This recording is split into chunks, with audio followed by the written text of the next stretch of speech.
Dear Lord Jesus, we thank you for this new day and for the beauty of your creation all around us. We look forward to this springtime and all the blessings that this new season will bring into our lives. Amen. Hey guys, how awesome is it that it's starting to warm up? Hey, we can all have fun outside and enjoy the sun. I hear that rain's about to happen also. All these changes. And you know what? We're doing something new for church. Is because of this change, how about us changing the way we do Sunday messages? So I want you guys to listen up to our story, and I'll share after I've freshened up. But we're going to listen to a story and I'll tell you the new change that we're doing for church. A Hall of Fame is a place that honors people that are exceptional at what they do. It exists to remind future generations of the greatness of these people from the past. Did you know that God has a Hall of Fame to remember the extraordinary people of faith who were written about in the Old Testament? And we can find that Hall of Fame in the New Testament of the Bible. Hebrews 11 tells us that faith is the confidence that what we hope for will actually happen. It gives us assurance about things we cannot see.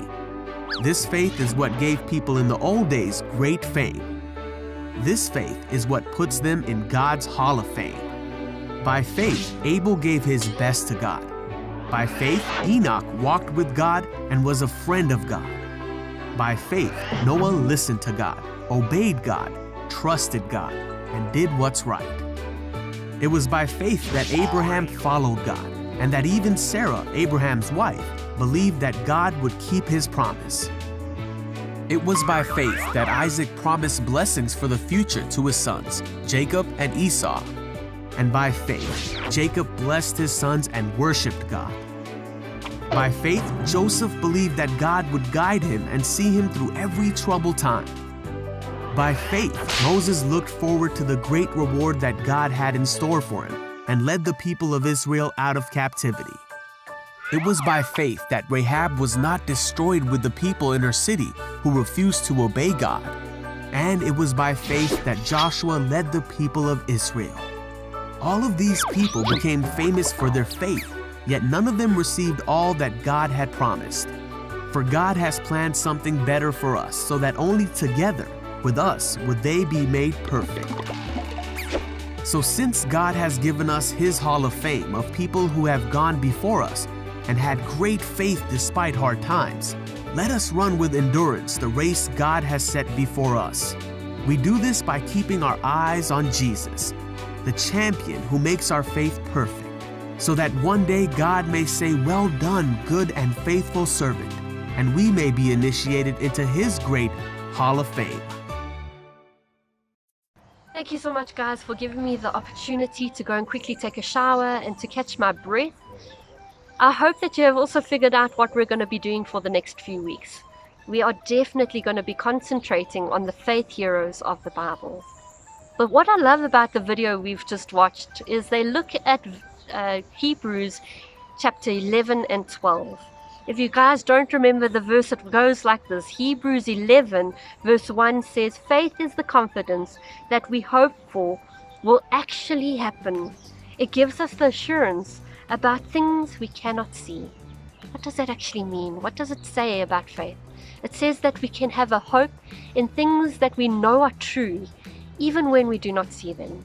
It's almost like when we look up into the sky and we realize that the sun has gone behind the clouds. We still have faith to know that the sun is still there, even though it's behind the clouds and we cannot see it.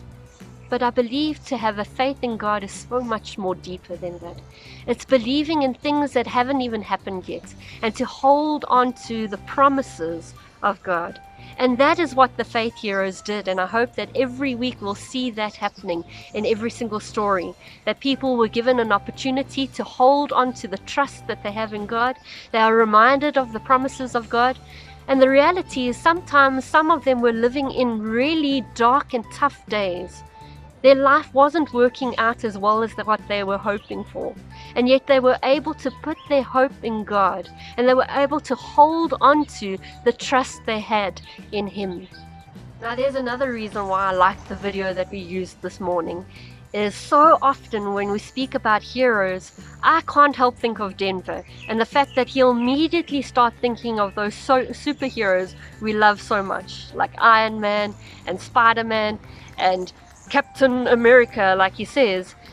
But the problem with that is when we think of superheroes, we know their stories and that they have been born or they have been given superpowers.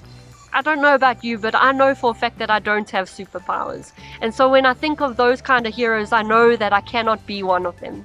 But what's so incredible about Hebrews 12 especially, it shows us this picture of what it means to be a superhero. Can I read a verse to you again? It's Hebrews 12, verse 1. Therefore, since we are surrounded by such a huge crowd of witnesses to the life of faith, that huge crowd of witnesses is our heroes we're talking about this morning, let us strip off every weight that slows us down, especially the sin that so easily trips us up, and let us run with endurance the race God has set out before us. Do you know what these scriptures are telling us this morning? Is you and I can be a hero, and it shows us the picture of being a sport hero. I'm not too much of a sporty person, but at least I know that when you want to do a sport quite well, you have to put some training and practice into it. And when you do that, you can actually be a sport hero. And that means we can be a hero of God through our training and practicing. What is it that I'm saying? Is just as you saw me riding my bike right now, is I get extremely tired. You saw that I struggle a little bit with asthma. But I know that if I were to ride a little bit more often, and if I trained a little bit more, ate well, and drank a lot of water, I possibly could be doing a far better job than what I am doing today. And that's what it is like when we live with God, is when we start growing in reading the words of God, reading the Bible, when we grow in our prayer life, when we attend church, when we read about Him, learn about Him, we are practicing and training to become a hero of God. And that means that you can be a hero of God. You can be part of that wall of fame. So I hope that you are encouraged today, that part of being part of God's wall of fame is to really practice at being the people God asks us to be. And how do we do that? Is to hold on to the faith we have in Him, hold on to His promises, and to grow a deep love for Him by reading the Bible, by praying, and by being around people who have just the same amount of love for Him. So I pray that you and your family are blessed today, that you're enjoying this beautiful sun. And as the rain is about to come this week, may we just see the beauty of God. And looking forward to our first story of our Old Testament hero next week. Be blessed, everyone, and see you guys soon. Cheers.